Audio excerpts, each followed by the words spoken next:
I'm going to show you how to use every single camera feature on the Galaxy S25 Ultra. Let's go. There is a lot of camera features here on this phone, so I thought I'm going to show you how to use all of them in one video. Settings, photos, videos, and selfies, all in one go. Let's start with the settings, because I think once you have the settings optimized properly, the rest of the video you can kind of almost go out on your own, but as long as you've got the settings right, you're good to start. If we go into the settings menu, there's a lot in here. It can be quite daunting if this is your first Samsung experience. One, accessing the settings is far easier than on other phones, iPhones mainly, but also there's just a lot that you can tinker with. So you go into the settings when you launch the camera with the little 4-dot menu in the bottom right corner, and then that brings up the sort of extra toggles, and then you see the settings cog. First thing you see at the top is scan documents and text. With this toggled on, and you've got all this stuff in here, like auto scan and remove unwanted objects, anytime you point your phone at a document, it'll automatically recognize that it is a document, square it off, and then automatically capture it, and then bring up another thing where you can extract text from it, and then save the file that you've scanned automatically to your gallery. And the remove unwanted objects, that whole idea is if your hand's in the photo or something's in the way, it'll just remove it. Clever. You then got the toggle to scan QR codes, just leave that on. Very, very simple toggle. Shot suggestions. I like to have this on, not because I need it, just because sometimes it's nice, in my opinion, to battle the shot suggestions suggestion and see if I was right or if they were right, or if we were both right. But the way this works is with this on, whenever you point your phone or your camera at a subject, it will automatically understand the context of the scene. And then using the rule of thirds, it'll sort of point you in the right direction as to where you frame and compose your shot. Great. If you're kind of new to smartphone photography or new to photography in general, really handy to have this turned on. And then you can see it working. It's even got a little leveler icon as well to help you keep the photo straight. Really good. Intelligent optimization is the next setting. I have it as maximum and scene optimizer turned on because I'm a bit lazy. I don't really like editing my photos after the fact. I just prefer my phone to do it for me. And that's effectively what this is. It's just post-processing to increase the quality and optimize the scene to sort of get the best results to share for social media pretty much straight away. I just turn it on. You then got some other options here, like what to do with swipe the shutter button. And you can either swipe the shutter button to take a burst shot or create a GIF. You basically just swipe the shutter button down, and either of those toggles, if they're turned on, it will activate. You can choose to add a watermark to your photos. Now, I see a lot of this on Twitter. A lot of people like to use watermarks. This is just if you want people to know that it's taken on a certain phone, or the date it was taken on, or if you just want to put your custom one. Whole bunch of settings in there that you can optimize for you and sort of align it in your way. Up to you whether you want to turn this on. If you're just a point and shoot camera person, don't stress too much about this. You then got advanced picture options. Now in here, you've got some options where you can have high efficiency pictures, or you've got the option to have Pro mode where you can save RAW and JPEG when you capture a photo. We'll go into Pro mode in a moment, so don't stress. And then there's a motion photo capture. And motion photo, you have the option to have it be before and after the shutter, so 1.5 seconds before and 1.5 seconds after. Or just entirely 3 seconds before you've captured the photo, it will save that clip. We'll go into motion photo in a moment. We'll go into selfies sort of towards the end of the video, but there's one toggle I recommend turning on here, which is swipe up and down to switch cameras. Literally just swipe up or swipe down, up again, down again, and it'll switch cameras for you. Then into some of the video settings, you've got auto FPS. Auto FPS, you've got 3 options: off, 30 FPS videos only, or 30 and 60. For 30 and 60, basically, if you've got the frame rate set to 30 or 60, it will automatically adjust the frame rate to suit the lighting conditions. So if it's darker, if it's brighter, it'll maybe speed up the frame rate if it's brighter, and then maybe lower it down if it's darker to help increase light intake. You can choose which one you like. Video stabilization, you just leave this on. I don't see a world where you want the videos to be shaky, so just leave that toggle on. I don't even know why it needs to be a toggle. Then you've got advanced video options. And in here, there's a lot. So you've got 2 video formats, HEVC and H.264. High efficiency one, that gives you extra recording options like HDR and log and high bitrate videos. And then the most compatible one, that's just basically it's not going to compress the video as much to save storage space, but then it also won't give you the more flexibility with recording. Up to you which style you want to have on. I'll go into all of those video options when we actually talk about video, such as zoom in mic, 360 audio recording, and the new audio playback toggle that's there. I'll show you how all that works. Under general, you've got tracking autofocus. The tracking autofocus, basically the whole idea of this is if you select a subject in the video, it'll just keep focus on that subject whilst you're moving the camera around. That's the whole idea of it. And you got composition guide, and that's kind of leans into the shot suggestions, except this is now for other camera modes as well. You've got the grid lines, which go into all the camera modes and basically just puts grid lines overlaid over the screen to help you frame your subject.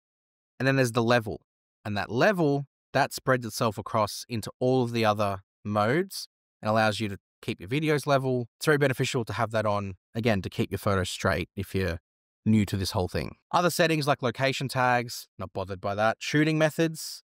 So this is where you can sort of use your voice to capture, your palm to capture. There's some gestures in there, and then you can activate a floating shutter button. Again, I think for selfies, I'll show you those because it makes a lot of sense for them. Settings to keep.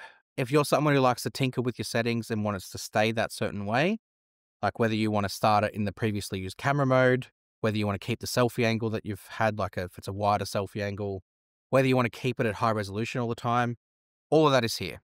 You've got the options for like super steady, portrait zoom, exposure as well. You can kind of keep the settings as they were every time you open up the camera. Vibration feedback, well, it's just simple. If you like to have it vibrate when you take the picture, or if you don't. And then you got camera assistant. Now I'm going to save camera assistant for a separate video altogether, because in my opinion, there's just too much here to add into this video. There's some really advanced toggles that I think will be good on its own. So hit subscribe because I will do a separate video on that in the future. Okay, settings done. Let's dive into the camera. Now there's a couple of ways to launch the camera. You can either tap the camera icon on your app screen, or you can double press the power button and launch the camera straight away. That's my favorite. No matter what screen you're in, whether you're locked on always on display, or whether you have a social media app open like Twitter, you double press, the camera opens. Now that we're in here, let's dive into the photo modes and then the video modes after that, and then the selfies after that. Starting with photos. We'll start at the top because that's kind of, I guess, we'll work our way down. At the top, you see very minimal toggles now. Samsung have sort of moved a lot down into this lower menu bar, which I'll show you in a moment. But you've got the flash, you've got the option to change resolution. So you can go between 12, 50, and 200. This is on the Ultra. On the base model, you just have 12 and 50. You then got motion photo, turning that on or off, and filters. Start with resolution. Some people say, well, what's the point of high resolution? I kind of agree with them. I think for me, the only real point of especially something like 200 megapixel is if you're shooting like really good landscapes, you can crop into the photo later and sort of preserve detail, because Samsung make it really easy for you to do that. When you've taken a shot and you zoom in on it in the gallery, there's a little screenshot button, and it's not just a normal screenshot. It actually will preserve the resolution that you've screenshot it at. And if you go into something on a 200 megapixel photo, you can really isolate nice detail. Just an option. And with high resolution now too, especially at 50, you've got the ultra wide, the main, and the 5x telephoto as options. That's only on the Ultra, not on the base. Motion photo, Samsung, like I showed you in the settings, have that option before and after, or just before. But once you've captured a motion photo, you now have way more flexibility also. That 3 seconds of footage that it's captured, you can turn it into a GIF. In the gallery, you'll see a little menu at the top. You could sort of turn it into like a little video clip. It's got a lot of options there. Little boomerangs. It's really neat. But also, if you've captured a photo of people, you've got the option for best face, where it actually will select a few different faces of the person you've captured the photo of and allow you to swap out the face. Really good if someone's blinked, because you can just swap it out straight away or select your own.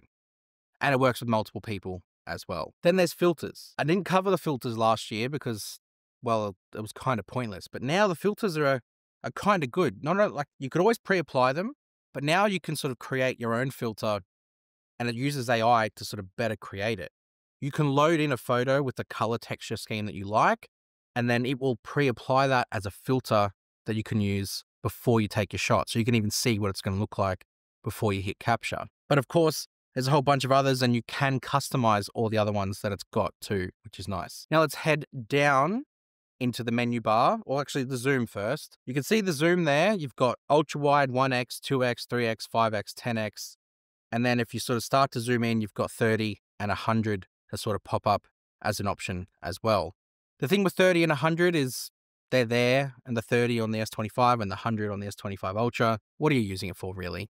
Other than zooming in for fun and seeing text, you're not really going to use those photos, but whatever, it's here. The ultra wide on the S25 Ultra acts as a macro camera. So you can actually get in nice and close.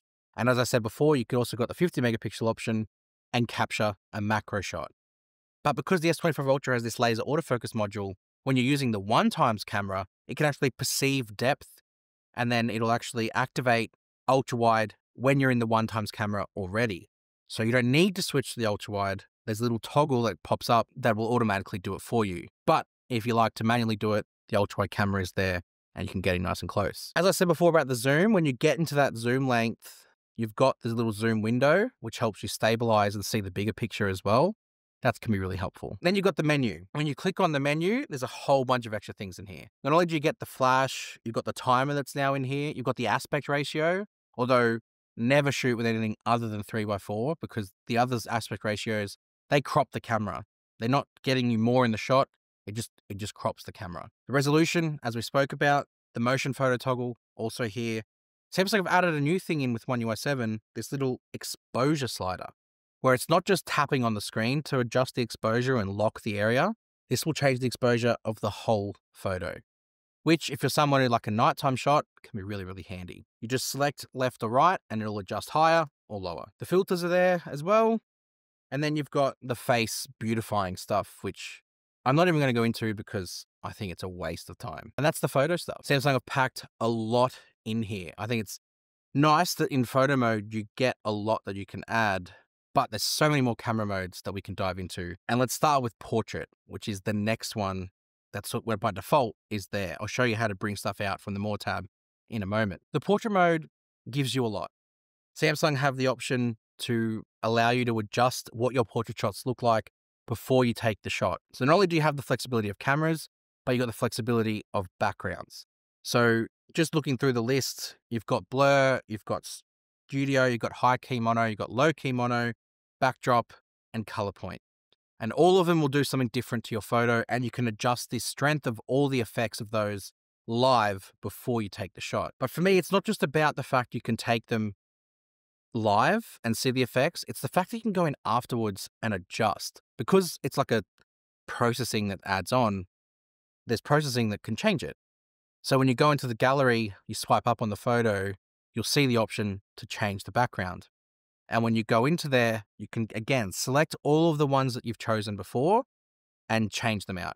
And what's great is you can save it as a copy. So it's not just overriding the previous one. You can have multiple versions of the same portrait shot with different background effects to play around with, adjusting their strength, adjusting their look, and you've got different focal ranges too, the 1, the 2, the 3, and on the S25 Ultra, you have the 5. Love all of those. And I think particularly like the studio lighting one because you can adjust some lighting on the face in post and sort of adjust the strength of that as well if it's maybe a bit too dark. Excellent. By default, you need to go into the More tab to bring more photo modes out. So the next one I'm going to go to is single take. I don't know how many times I talk about single take on here, but Samsung seem to always make it better every single phone launch. This is no exception. Single take, basic premise, is it will record 15 seconds. I think it's now up to 20 because of the pre-recording feature, which I'll talk about, and capture that footage and then convert it using AI into an album full of photos and videos. Excellent feature, especially if you've got kids or pets. You just have to let them do their thing and let single take care of the rest. What they've done now is there's a little toggle in the top right corner called pre-record. It will pre-record 5 seconds as soon as single take turns on and capture it. So if you've maybe missed the moment or if you think that you're a bit late, single take will at least capture that. Then you hit the shutter button and you've got another 15 seconds or until you press stop. The magic for single take is after, because once it's processed all of the sort of images and videos, it puts them into an album and sort of with one sort of cover photo. And in here, you've got your best shot, you've got your little boomerangs, you've got a highlights clip that it puts to music. It's just a sensational sort of feature. And another thing they've added this year too is when you are recording single take, there's a shutter button that you can press that will automatically add more that you've manually captured. So if you think you want to add a moment that you've seen, press the shutter button, it'll put it into the album. It's just such a good feature. And you have all of the cameras on the back to choose from too. Honestly, use single take. It's great. Next one is night mode. Might sound self-explanatory, but there is a little bit of complexity to it. The way it works is you, at nighttime, use this mode, and then depending on the lighting conditions, will depend on how long it wants to shoot photos for. Because the way it works is it just shoots multiple photos and then stacks them together. So if it's really dark, it'll be longer, but if it's not so dark, it'll be a bit shorter. You can't really override it, but you can choose to make it maximum time. So it'll give you a time by default, maybe 1 second, 2 seconds, 3 seconds. But if you tap on that and hit max, it'll extend it out. You've got to have a steady hand because it'll do its best, but it works best on a tripod. So if you've got a tripod, it can actually extend it out up to 30 seconds. And again, you can use all the cameras on the back there, and it just does a really good job. Night mode does also automatically work as part of Scene Optimizer in the standard photo mode. You can't override it to the same degree that you can in night mode, so you don't have the same control, but you can still do it. So if you don't need night mode there, you can get away with it in the main part of the photo app. Otherwise, night mode's there dedicated. Pro mode next. Pro mode is really good if you know what you're doing. Not everyone does, so that's okay. You don't need to use this mode. But what Pro mode gives you is just that little bit of control and kind of removes the camera post-processing out of the equation and lets you, as the photographer, control it all. What I said before in the settings about saving both a JPEG and a RAW photo comes into effect here. Although now Samsung have made it easier. In the top right corner, you see a little RAW toggle. You can toggle that on or off, and basically you can choose whether you want to save the RAW copy right from in here, as long as you've got that setting turned on that I showed you. Along the top, you've got the standard flash, you've got the resolution. Pro mode only allows you to shoot between 12 and 50. In Expert RAW, which I'll talk about in another video, you can go up to 200. But again, hit subscribe or save for that for another video. At the top, you've got your metering. You've got center weighted metering, matrix metering, and spot metering. It also gives you a little description over what each one is actually good for, and you can sort of use it depending on the scene that you're taking a photo of. You then got an exposure monitor where you've got a zebra pattern and a false color. Again, for photographers, this will help you in sort of monitoring the exposure of the image, and you've got the two different styles that you can sort of choose between to make sure you're getting a clean shot with that's not overexposed. And then it's just about controlling the settings. You've got ISO, you've got shutter speed, you've got exposure value, you've got the autofocus area, whether it can be center, or you've got multi-point or manual focus control. I love manual because if you want to create that sort of nice bokeh effect, you can choose whether you want to focus on the distance or in the foreground. And it gives you sort of an example with some green sort of overlay to show you where the focus point is actually going to be.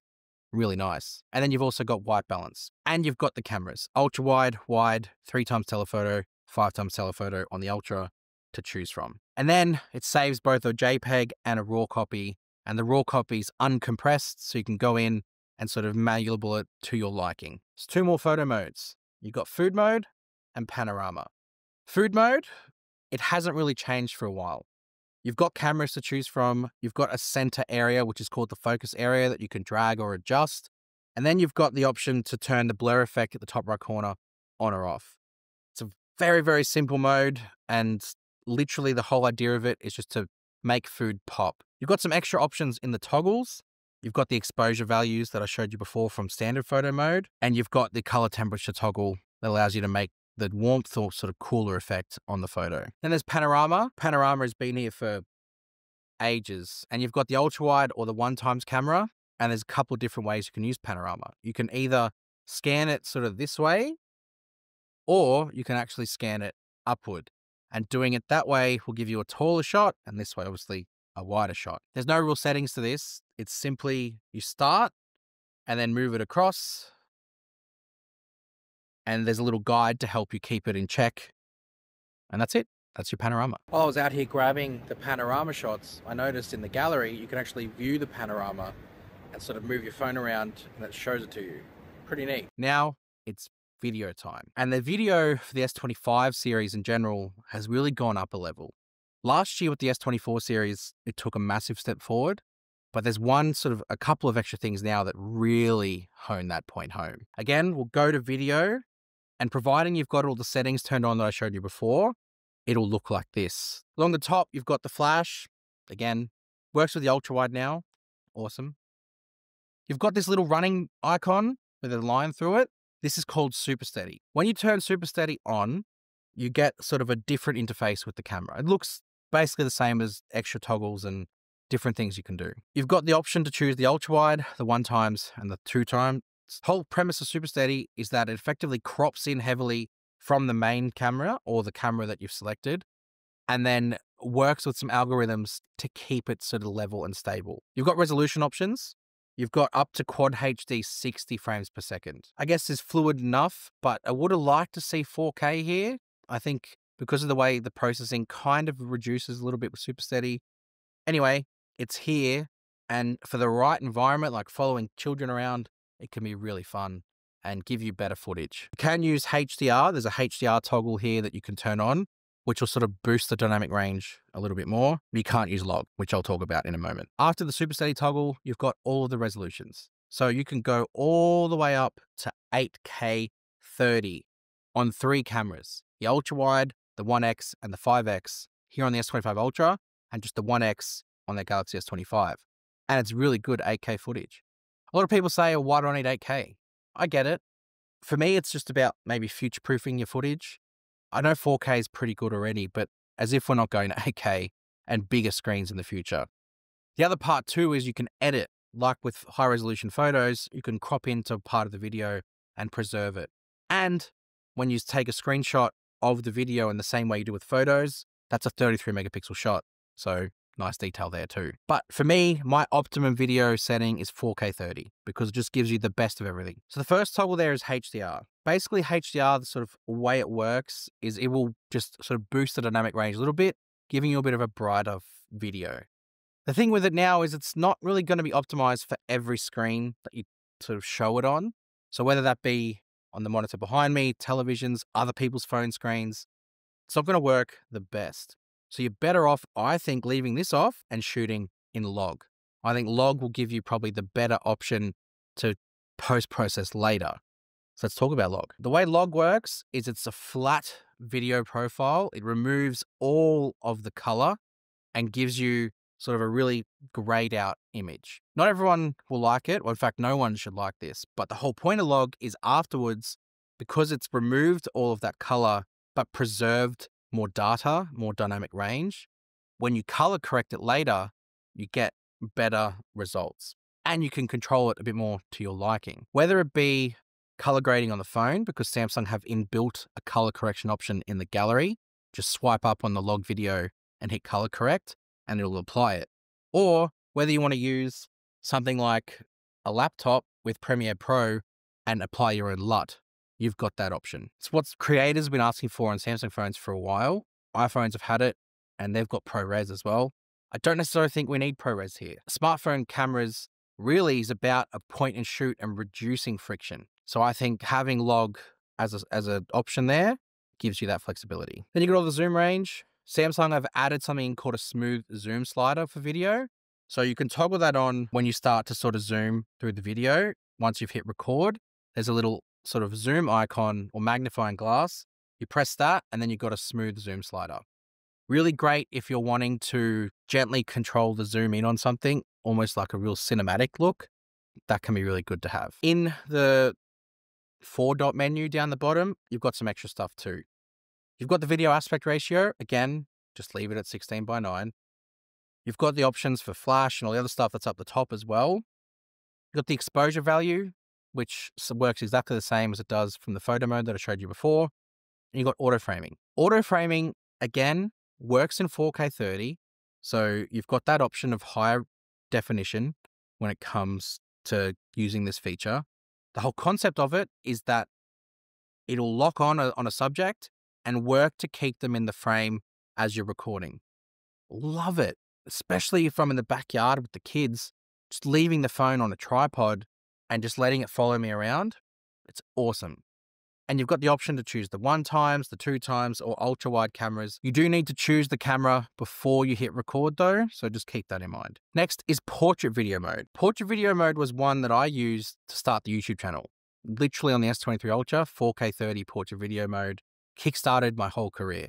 So I owe a lot to it. They've changed it a lot. Before it was just a 1x or 3x option, and you have 4K 30, and you could control the depth effect and the depth style. They've removed the different portrait effect options. So before, you used to have this whole extra sort of suite of effects. I personally didn't use them, but they were there. Whereas now it's simply just a background blur and that's it. And you can control the strength of it. What has changed though is you can zoom whilst using portrait video. So before you had to start with the zoom and that was it. Now you can sort of slowly zoom between 1x and 3x to sort of give you a more cinematic style portrait video, I guess. It's great if you are, recording sort of family moments and you want it to stand out. Can work really well. And you've got the HDR toggle there too that you can use to sort of make the videos pop even more. Then there's dual recording. Honestly, why does this feature not get talked about more? Why is it that just because Samsung do it, people gloss over it? For me, it's one of the most useful features as a parent, especially with someone who's playing sport. My son plays football, I'm his coach, but having the option, especially for my wife to use it too, of recording from 2 cameras at the same time is undeniably good. So way dual recording works, especially on the S25 Ultra, you can choose 4K 30 resolution. You can choose your 2 cameras, whether it be 1 selfie and 1 rear, or 2 rear cameras, and have it record to both at the same time. You can save the files as separate, or you can save it as one file with the look and the overlay that you've chosen before you hit record. I much prefer saving them as separate files because then you can go in and edit the 2 sort of zoom lengths in post-editing. Also, you can choose what displays in the little one and what displays as the big one. I like having the zoomed in one as the big format and then the wide shot as the far away, because especially if I'm zooming in on my son playing and he's a bit away, I can keep him center of frame the whole time, and then the wide shot will capture more context. It's awesome. Again, the 4-dot menu's got all the controls for that down the bottom. You've got the option to save them as separate video files down there. You've got the option to change the view, whether it be split view or picture-in-picture. It's all down the bottom. Then it's Pro Video mode. This is kind of like Pro Photo mode, except the option doesn't exist to sort of save it as a raw video. You've got login here now though, which is great. Again, up the top, you've got a lot of the same things that Pro Photo mode had. You've got the resolution. You can do 4K 120 on the S25 Ultra, not on the S25. So that's an extra resolution of frame rate option that you have. 4K 120 just gives you that option later to sort of reduce the speed and make it still be smooth. That's what you've got. There's an extra toggle at the top for microphone, and I'll get into that in a moment. Exposure monitors there, HDR and log, both there. You'll see at the top left too, there's a little microphone sort of meter. I really want to talk about the microphone, but just hold on. Because at the bottom, you've got all the other toggles too. You've got the ISO, shutter speed, you've got the exposure value, the autofocus, where you've got the same manual exposure controls as before, and you've got white balance. When I hit the 4 dots, this is where you've got a couple of extra things that I really think make a difference for Pro Video mode, especially the microphone stuff. Let me show you how it works. Okay, Pro Video mode and the microphone stuff. As you can see, the little audio monitoring there is there. I don't know why I was staring up here. Audio monitoring is just down there, but you can actually change the point of the microphone. So if I hit this button, if I hit this here, you can see it's got microphone options. I've got Omni, I've got front, which is going to isolate the microphone from the front, and then you've got rear, and the rear is now going to change it to the back. Now if I switch across the rear camera and I turn it around, you'll hear me a lot better. You can also control how loud it is. So you've got a little sort of gain control here that'll go up if I'm talking louder now, and then if it'll go down, it'll sort of lower it. And then back to the middle if I need to. You can see some other ones there, Bluetooth, USB, and Bluetooth mix. Let me show you them. I've now got a little USB plugged in with this little Holyland microphone. You can see in the corner there is a USB icon. That is because if I select that, you can see it's USB, and now I'm using this. I'm sorry I'm moving it around a bit, this is now my microphone. I can switch back to the other ones at any time, but not after I've hit record. So once I've hit record, I am stuck with this microphone. So at the moment, I've got my Bluetooth buds in, and if I hit this button here and change Bluetooth, you will now hear how it sounds through Bluetooth microphones, which is this. The good thing about the Bluetooth microphones is I can go put this sort of over here, and then I can stand back a bit further and without compromising sound quality, because I don't have to be close to the phone to do it. I can talk like this, and no matter how much further I sort of walk away, whether it be sort of over this side of the room, the sound quality is going to be the same. That extends to Bluetooth Mix. So the way Bluetooth Mix works, this is going to record both the phone and my buds. So if I stand over here, it'll still record me over here, but then if there's something close, a sound that's close to the phone, it's also going to capture that. What I'll do to demonstrate that is I'm going to put my other phone next to it, playing a video clip that's on this phone, and stand over here and talk, and you'll hopefully hear both clearly. Now we want to combine fast feet and passing and moving. Now we want to combine fast feet and passing and moving. Clearly, even though I'm a lot further away. To go with microphone 2, there was an option I showed you before about zoom in mic. In standard video mode, if you zoom in whilst recording a video, it'll sort of amplify the stuff coming from the rear of the camera and isolate the sound coming from that direction. What are you doing? Going on the where? And what does that do? What does that do?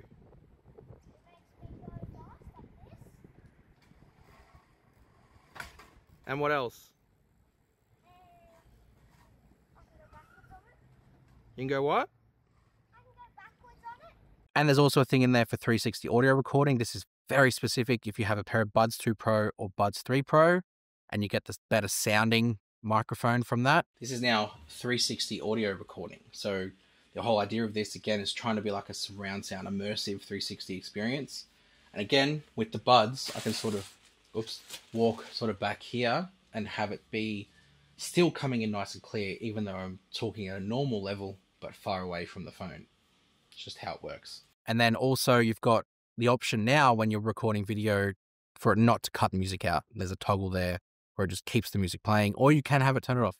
It's in the settings like I showed you. 2 more video modes. You've got slow motion and hyperlapse. Slow motion, Samsung have kind of tinkered with this. Last year they removed super slow-mo from the equation, but they kind of integrated it into slow motion through editing, where you can actually edit it afterwards to be as slow as super slow-mo was. It's not the same thing. Let's just get that straight. It's just an option to sort of make it slower in editing.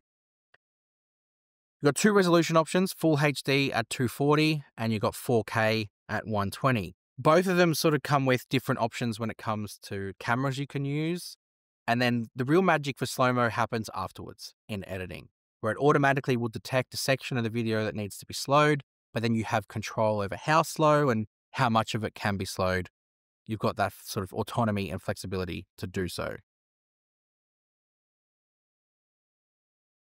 And then with hyperlapse, another example of it hasn't changed a lot recently, pretty much as it was last year. You've still got Full HD and 4K that you can sort of go between, and you've got the option to change the speed.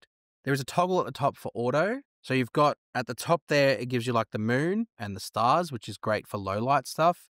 And underneath that, it's speed for daytime sort of shots. It sort of tells you as well what each speed is good for as you sort of go through it. And then you've got all the cameras down the bottom that you can use for hyperlapse too.